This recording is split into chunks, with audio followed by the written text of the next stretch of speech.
Mental Health and College Students by us. I'm Chris Hoyman. Hello. I'm Nora Amin. I'm Joey Williams. I'm Anna Glenn. I'm Hongyi Zhou. I'm Jacqueline Lewis. All right. In a recent study published in Depression and Anxiety of more than 67,000 college students from more than 100 institutions, 1 in 5 students have had thought of suicide and 9% making an attempt. This statistic was brought on by the sort of new society that we have, where we're more divided than we really ever have been. We don't really interact with others as much, which has led to a very sharp decline in mental health. And people from the old society or generation, they don't really understand it too much. They don't really understand the concept of that people need mental health help as much as they do, because they didn't really have it. They're like, why would we need this? We didn't have it. And that's what we're going to talk about today, mental health. It's been an issue on college campuses for quite a long time, and it's to be expected. College campuses are very stressful places for students themselves.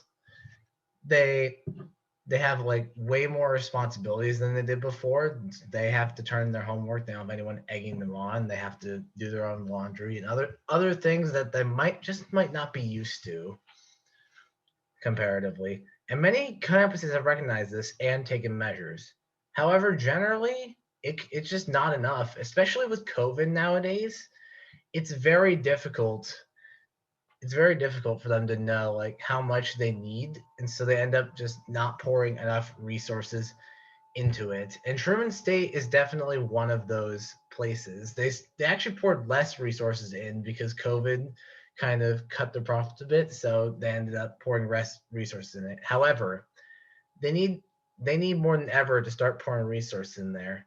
But before we get to that, we should discuss the problems that are going on nationally before we get more local. To you.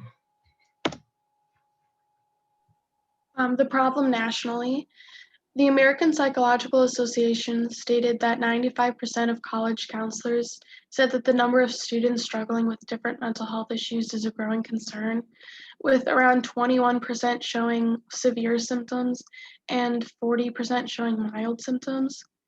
College students are prone to have difficulties, and for a number of reasons, some of them being the pressure to succeed and maintain good grades, juggling work, school, a social life, financial concerns such as paying for college, job insecurity, uncertainty in their futures, increased social media and internet use, harassment, COVID, and online school, and many more. Especially during COVID, 2/3 of students are struggling with loneliness and feeling isolated, and this only worsens a student's mental health, and it can cause things such as anxiety or depression. For the first time, college students are completely independent. They have no one helping them. So this also increases chances of having a mental illness because it's an overall very stressful time in a student's life. Ranging from a very severe to mild cases, many students struggle with mental health issues. The Suicide Prevention Resource Center says that 30% of students struggle with stress, 22% struggle with anxiety, 20% struggle with sleep difficulties, and 14% struggle with depression. Anxiety is usually the top concern among college students, said by college counselors. And considering there are around 22 million students enrolled in colleges across the US, those statistics add up to be a lot of students. And on the right, I just have a bar chart of the statistics.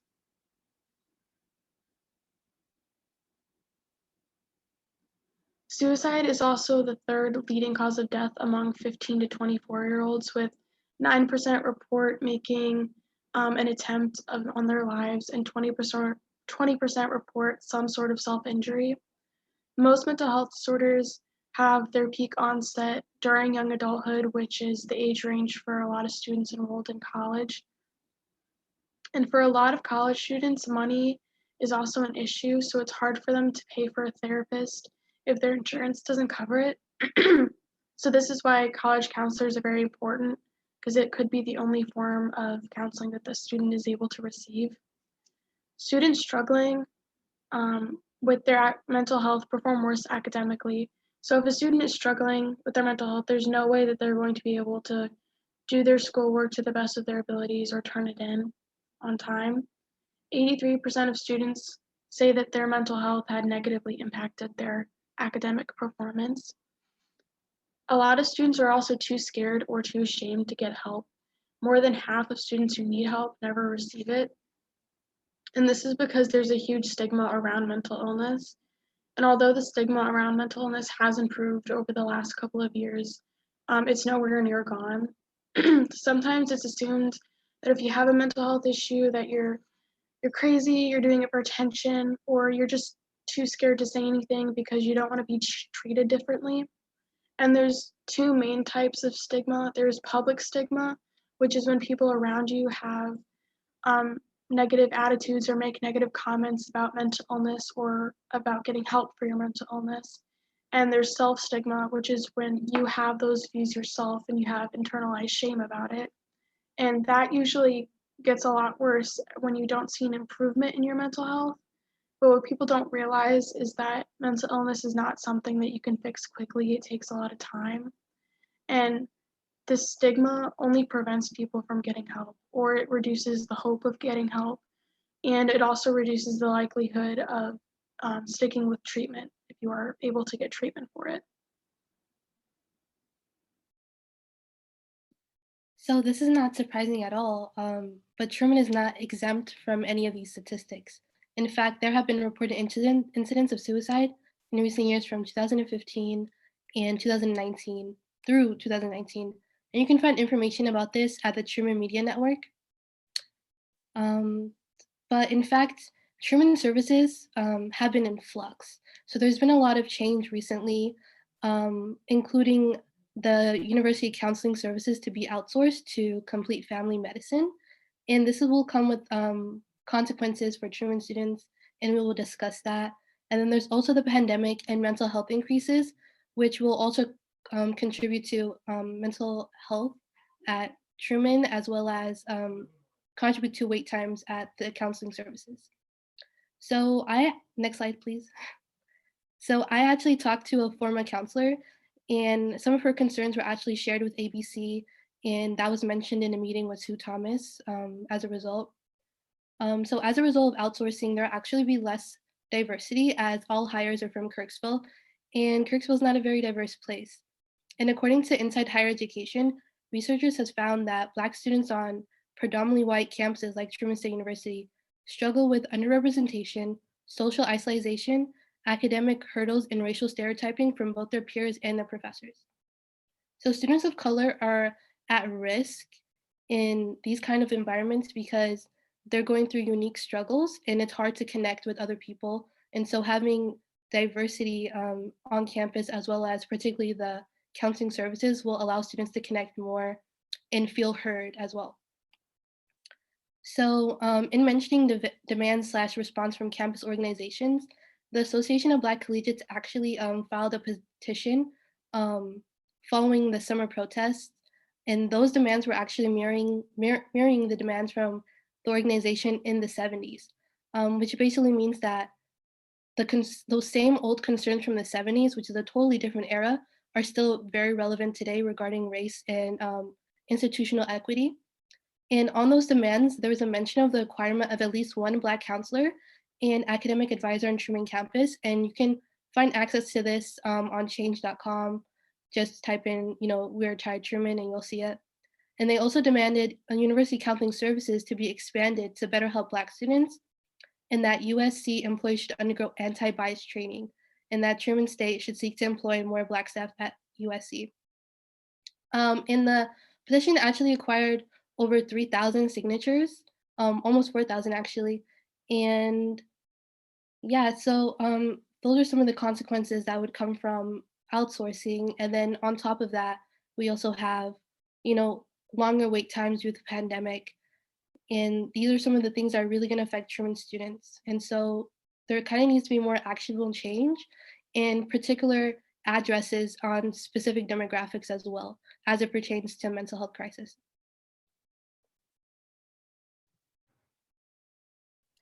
So the consequences of students with mental health who are in college, it not only affects the person going through the difficulties, but the surrounding communities, whether it's inside campus or outside of the student population. Student consequences, personally, the mental health issues can and will affect the student through sleepless nights. It can decrease concentration with academics. It can have low energy levels for students, and then positive outlook on anything in life turns to be a little more negative.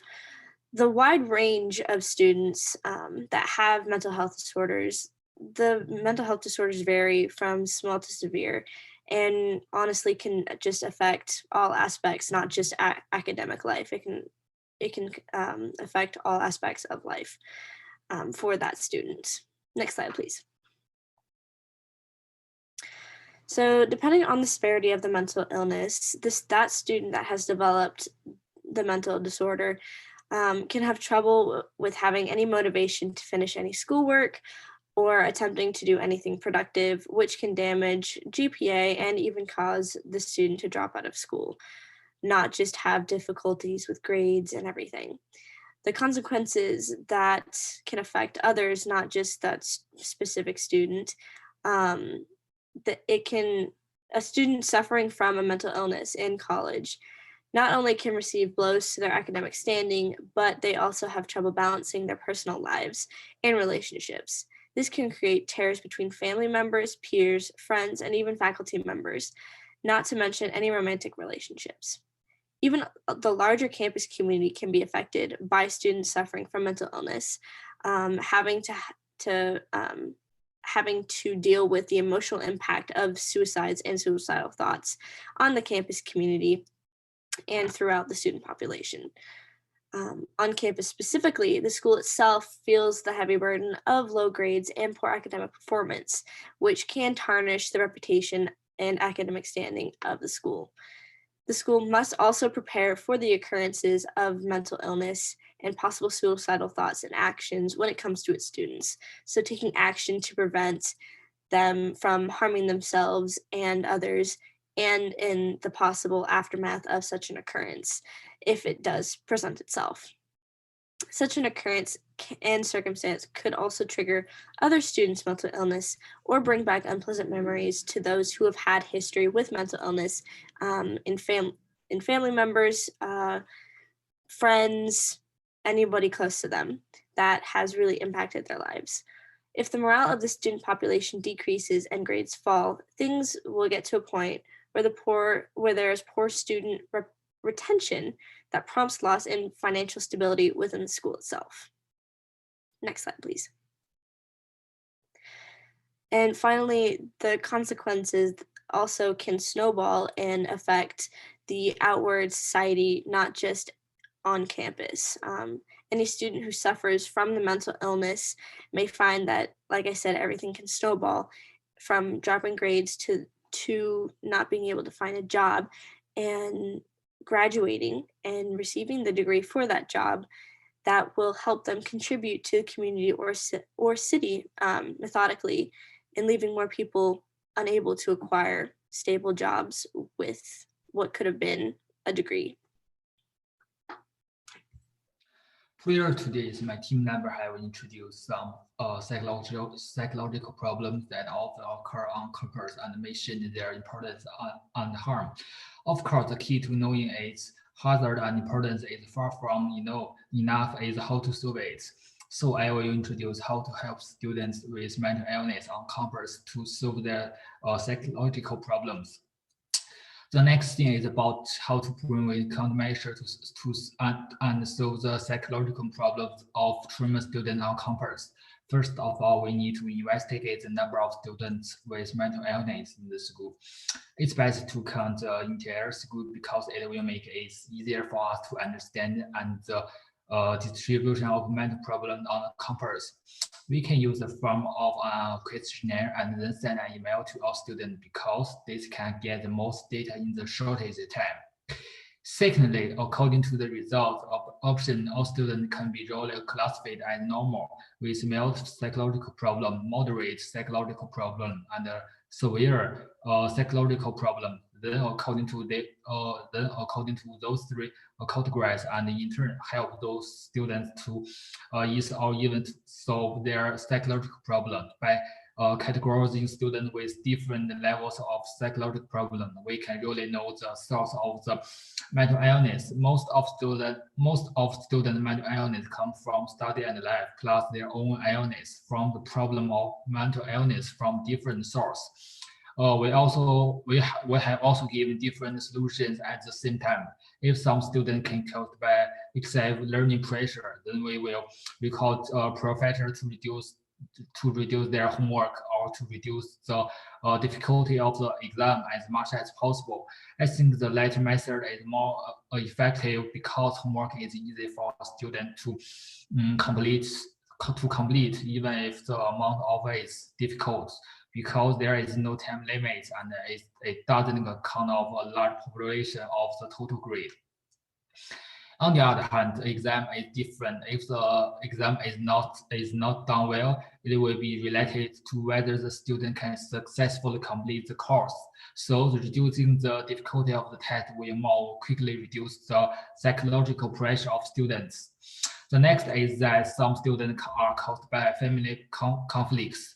Speaking of family conflicts, we quickly think of domestic violence because it's one of the most common ways of family conflicts and the way that affects students the most. According to statistics in the United States, more than 15 million children live in houses where domestic violence has occurred at least once. These children saw adults abusive relationship or become abusers themselves are at greater risk of repeating the adult cycle. For example, a boy who sees his mother being abused is 10 times more likely to abuse his female partner as an adult. Girls who grew up in homes where their father abused their mother were more than 6 times more likely to be sexually abused than girls who grew up in non-abusive homes. So we have to pay attention to such problems, and we will suggest a relevant person in charge of school or the police to be responsible for communicating with their families. In short, our purpose is to hope that those students who suffer from mental illness can return to normal life as soon as possible.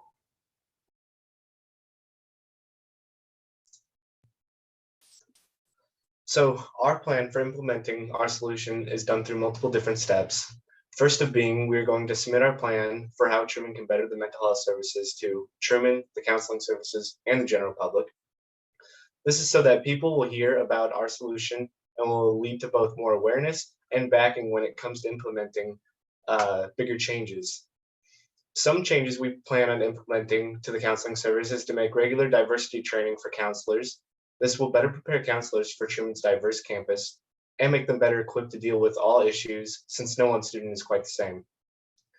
We will also be increasing the amount of counselors Truman has so that there's less time for students to wait whenever they are in need, as well as making it easier on counselors so they aren't dealing with as many students at once. We will also help link counselors with more specialized doctors for students with more intense issues that the counselors wouldn't be able to comfortably help with. On top of this, the counseling services will start sending out non-mandatory surveys to get a better representation of how the student body is doing in general and help find sources of stress that could be affecting students. For Truman, this will most likely require a bit more money to implement. However, by increasing the money used on mental health issues and awareness, it will help Truman keep higher retention rates on students throughout the 4 years they are here, as well as attract more students as they can use the work done to increasing mental health for PR. This also means that with more students at the university, Truman will make more money, which can ultimately go to other projects to better the campus. We'll also be trying to implementing strategies to increase mental health awareness. Next slide, please. This is because one of the issues with Truman mental health issues is people being too scared to actually get help. One of the ways we thought of helping increase awareness is to create true jobs at the counseling service centers. They wouldn't be responsible for actually doing any of the work since they would need to be left to professionals. However, we will add things such as PR positions or a tech chair for the website, which can help by making posts on the Instagram for counseling services so that people can hear news on the subject and have a place to find all the Truman resources at once. This would also be a way that Truman would be able to save a bit of money because hiring someone to actually do the work would be much more expensive than having a college student do it, and it would give students valuable experience when they actually go into the workforce.